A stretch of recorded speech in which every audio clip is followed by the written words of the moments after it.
Hello dear students, welcome back to organised knowledge channel. और आज की जो वीडियो है उसमें डिस्कस करेंगे assessment worksheet number 8 for class 9th। विषय हिंदी है और ये वर्कशीट आपके लिए 8 नवंबर 2021 के लिए शेड्यूल की गई है। आज की जो वर्कशीट है स्टूडेंट्स, उसमें हम असेसमेंट वर्कशीट करेंगे जिसमें आपको 20 मार्क्स का एग्ज़ाम दिया गया है। सो वर्कशीट शुरू करने से पहले प्लीज़ चैनल को सब्सक्राइब कर दीजिए, बेल आइकन को प्रेस कर लो ताकि आपको आने वाली वीडियोस की नोटिफिकेशन वो समय से मिल जाए। सो आज की जो वर्कशीट है इसमें आपको पहले एक गद्यांश दिया गया है, फिर गद्यांश को पढ़कर आपको कुछ प्रश्नों के उत्तर जो है वो देने हैं। ठीक है, सो आइए पहले गद्यांश को पढ़ेंगे। अब हमें सबसे विकट डांडा थोड़ला पार करना था। डांडे तिब्बत में सबसे खतरे की जगह है। ठीक है, तो अब लेखक यहाँ पे क्या बताता है कि उन्हें जो है सबसे विकट जगह डांडा थोड़ला पार करना था। और डांडे जो है ये क्या है, तिब्बत में सबसे खतरे की जगह इसको बताते हैं। क्यों? क्योंकि 16-17 हज़ार फीट की ऊंचाई होने के कारण उनके दोनों तरफ मीलों तक कोई गांव गिराव नहीं होते हैं। ठीक है, यानी बहुत ऊंचाई पर होने के कारण दोनों तरफ कोई गांव गिराव वहाँ पर नहीं है। नदियों के मोड़ और पहाड़ों के कोनों के कारण बहुत दूर दूर तक आदमी को नहीं देखा जा सकता है। तो इतने ज़्यादा घुमावदार मोड़ हैं, पहाड़ों के कोने हैं कि दूर दूर तक कोई भी आदमी दिखाई नहीं देता। डाकुओं के लिए यह सबसे अच्छी जगह है।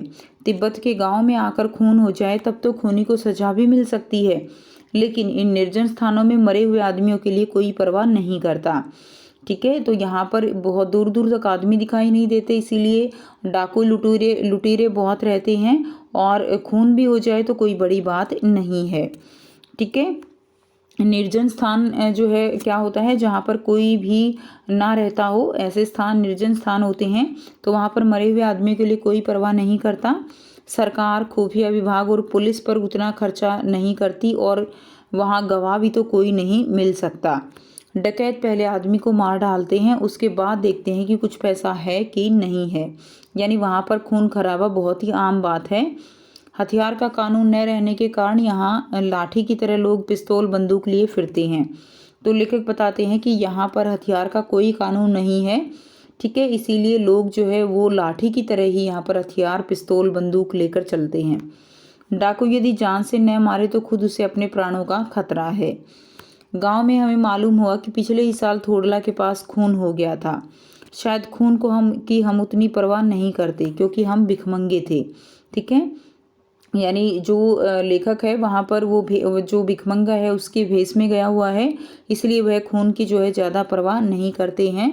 ठीक है, और इसीलिए वो कहते हैं कि हमें खून की ज़्यादा परवाह नहीं थी क्योंकि हम भिखमंगे के भेष में थे और किसी को हमारे पास कोई सामान मिलने की कोई उम्मीद नहीं थी, इसीलिए कोई हमारा खून नहीं करेगा।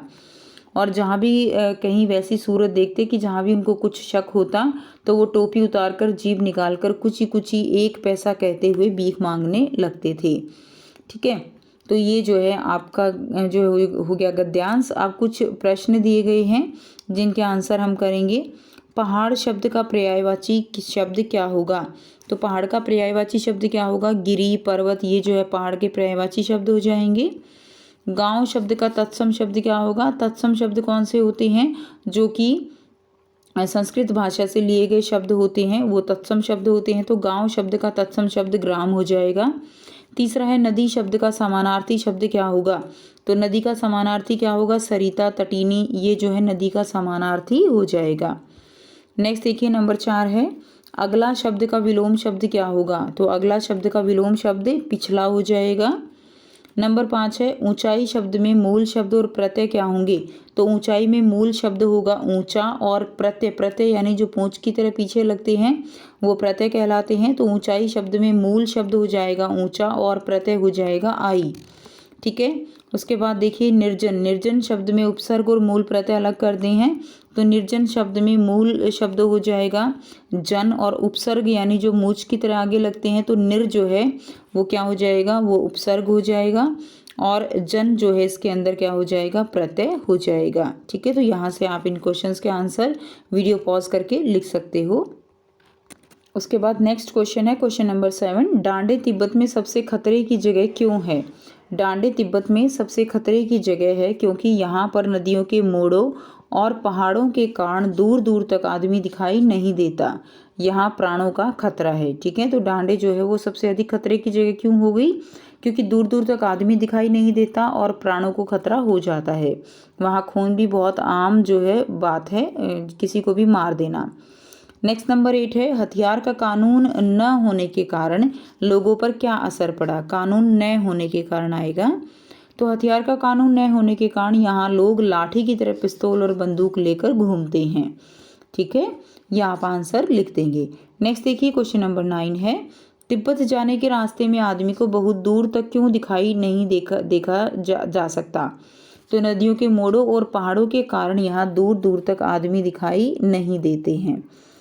ठीक है, प्रश्न 10 है, तिब्बत के रास्ते में भिखमंगे किस तरह भीख मांगते हैं? आपके विचार से क्या भीख मांगना उचित है? तो तिब्बत के रास्ते में भिखमंगे टोपी उतार जीभ निकालकर कुछ कुछ 1 पैसा कहकर भीख मांगते हैं। हमारे विचार से भीख मांगना उचित नहीं है, सरकार को उचित रोजगार की व्यवस्था करनी चाहिए। ठीक है, तो ये जो है आंसर आप लिख देंगे। सो ये थी आपकी आज की हिंदी की वर्कशीट। आई होप सभी बच्चों को ये क्लियर है। फिर भी कोई डाउट है तो आप पूछ सकते हो। वीडियो अच्छी लगे तो प्लीज़ लाइक कर दीजिए, शेयर कर दीजिए और चैनल को सब्सक्राइब कर लीजिए। So thanks for watching. मिलते हैं नेक्स्ट वीडियो में नेक्स्ट वर्कशीट के साथ। Take care, bye bye.